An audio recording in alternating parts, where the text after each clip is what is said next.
குடிநிற்கிற தாய் தமிழ் சொந்தங்களே, உங்கள் அனைவருக்கும் எமது பணிவான வணக்கம். பல ஆண்டுகளாக கிடப்பில் போடப்பட்டிருந்த கோரிக்கையை தூசி தட்டி மகளிருக்கு 33 விழுக்காடு மசோதாவை கொண்டு வந்திருக்கிறார் நரேந்திர மோடி.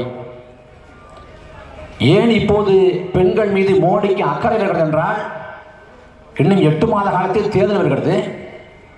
ஆகவே இப்போது புதிதாக அக்கறை வருகிறது. பொதுவாக பாஜகவினர் ஒரு முழக்கத்தை வைப்பது உண்டு. பாரத் மாதா கி ஜெய் என்கிற முழக்கத்தை வைப்பார்கள். ஒருவேளை பாரத மாதா நேரில் வந்தால் அவளையும் கற்பழித்து கொண்டு விடுவார்கள். பாஜக பெண்களை பேசுவதற்கு என்ன தார்மீகத்தை கொண்டிருக்கிறது? இந்த நாடு ஒரு பதக்கத்தை ஒலிம்பிக் போட்டியில் பெற்றுவிடாதா என்று ஏங்கி தவித்த போது 130 கோடி மக்களும் ஒரே ஒரு பதக்கத்தை பெற்று பதக்கப்பட்டியலில் நாம் இடம்பெற்று விட மாட்டோமா என்று ஏங்கி தவித்த அந்த காலகட்டத்தில் ஒலிம்பிக்கில் சாக்ஷி மாலிக் என்ற பெண்மணி வெண்கல பதக்கத்தை வென்றார். அந்த பெண்மணி பாலியல் வன்கொடுமையினால் நாங்கள் வாங்கிய பதக்கத்தை கங்கை நதிகளில் தூக்கி எரிய போகிறோம் என்று போராடுகளுக்கு கொண்டாந்து எடுத்தது இதே பாரதிய ஜனதா. கோயிலின் கருவறைக்குள்ளே ஆசுவாங்கிற பச்சிலன் குழந்தை நிறுத்தி அவளை ஒரு வாரம் வரைக்கும் வைத்திருந்து பாலியல் வன்கொடுமை செய்து அவள் கையை முறித்து காலை முறித்து முதுகெலும்பை உடைத்து பாலியல் வன்கொடுமைக்கு உள்ளாக்கியது இந்த பாரதிய ஜனதா. எவன் அந்த பாலியல் வன்கொடுமைக்கு உள்ளாக்கினானோ அவனுக்கு ஆதரவாக இந்தியாவின் தேசிய கொடியை ஏந்தி பாரத் மாதா கி ஜெய் என்று முழக்கம் போட்ட கட்சி இந்த பாரதிய ஜனதா. ஆனாலும் சொல்லுவான், நாங்க பாரத் மாதா கி ஜெய். பாஜக இந்த மண்ணுக்கு எதற்காக தேவை?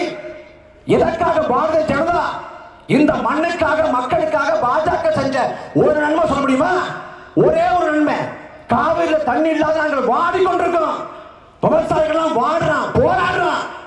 அப்படி செத்து விழுகிற விவசாயிகள் ஒரு இந்து கூட இல்லையா? இந்துக்களுக்கு தண்ணியை பெற்று கொடுங்கள் என்று இந்த பாரதிய ஜனதா பேசுமா? பேச துணிவு இருக்கா? யோசிச்சு பாருங்க. கஜா புயல் வருது, ஒட்டுமொத்த காவிரி படுகை நிலை குலைந்து கிடந்தது.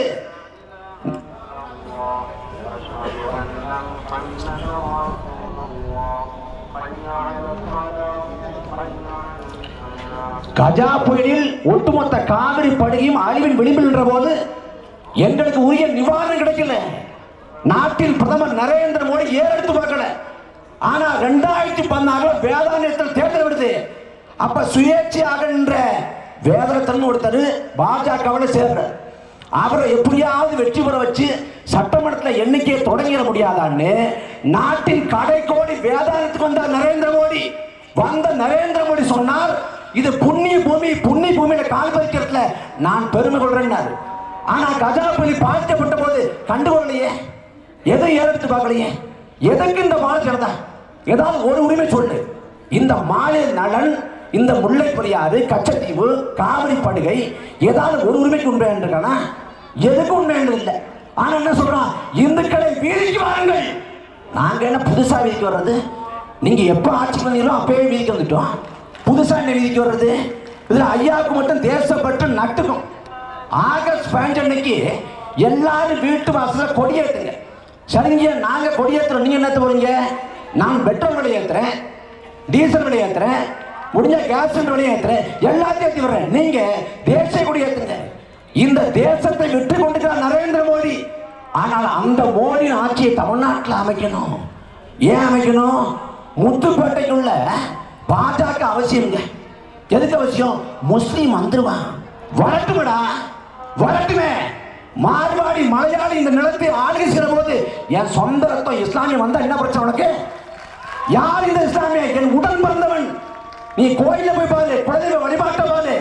நாங்க ஐயனார் கருப்பணசாமி மட்டும் கும்பிடல, ராவுத்த சாமி என்று இஸ்லாமிய குல்லா போட்டு தாடி வைத்து கைடி கட்டுக் கொண்டிருக்கிற இஸ்லாமிய சொந்தத்தை நான் தெய்வமா கும்பிடா. அவன் ராவுத்த சாமிடா. என் ராவுத்த சாமி வாழக்கூடிய நிலத்தில் ராமருக்கு என்னடா வேலை? ராமருக்கு என்ன வேலை? ராமருக்கு இந்த நிலத்துக்கு என்ன சம்பந்தம் இருக்கு சொல்லு? ராமன் ஒருத்தர் பிறந்தாரா? அயோத்தியில தான் ராமர் பிறந்தாரு. ஆகவே அங்கதான் ராமர் கோயில் கட்டணுங்கிறேன். நான் என்ன சொல்றேன், அயோத்தியில் மட்டும் இல்ல, இந்தியாவில் எங்கேயுமே ராமர் பிறக்கவும் இல்லை, இறக்கவும் இல்லை. பாகுபலின்னு ஒருத்தன் வாழ்ந்தான், அவனை கட்டப்ப முதுகுல குத்தி கொன்னுட்டான். அந்த பாகுபலி இங்கதான்டா பிறந்தான்னா எவ்வளவு பெரிய பைத்தியக்காரத்தனமோ அதே போல பைத்தியக்காரத்தனம் தான் அயோத்தியில ராமர் பிறந்தாங்கிறதும். ராமர் ஒருத்தர் இல்லைன்னா அது கதாபாத்திரம், கேரக்டர், அவ்வளவுதான். ஆனா அதை வச்சு அரசியல் பண்றான், நாட்டை துண்டாடுறான். இந்த நிலத்துக்கு பாஜக தேவையில்லை. இந்த நிலத்தை பொற்கால ஆட்சியை கொடுத்தவர் பெருந்தலைவர் காமராசர். அந்த காமராசரை உயிரோடு கொடுத்த முயற்சி பண்ண கட்சி இந்த RSS. பெருந்தலைவர் காமராசர் நிலத்திலே பாஜகவுக்கு என்னடா வேலை? பாஜகவுக்கு என்ன வேலை? RSS வெள்ளைக்காரன் காலை நக்கியது, வெள்ளைக்காரனுக்கு சேவகம் செஞ்சது. செய்த காலகட்டத்திலே பசுமொன் முத்துராமலிங்க தேவர் நேதாஜி இந்திய தேசிய படைக்கு ஆட்களை திரட்டி அனுப்பி வைத்தார்.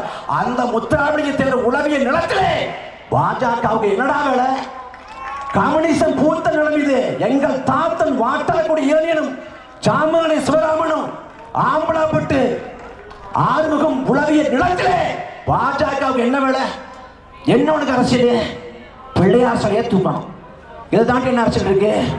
நீ பிள்ளையாரை வச்சு வணங்குற, கும்புற, சுண்டல் கொடுக்குற, கொழுக்கட்டை கொடுக்குற, இஸ்லாமிய சகரனுக்கு பயந்துக்கணும், எனக்கு ஒரு பட்சியும் இல்லை. ஆனா என்ன பண்ற?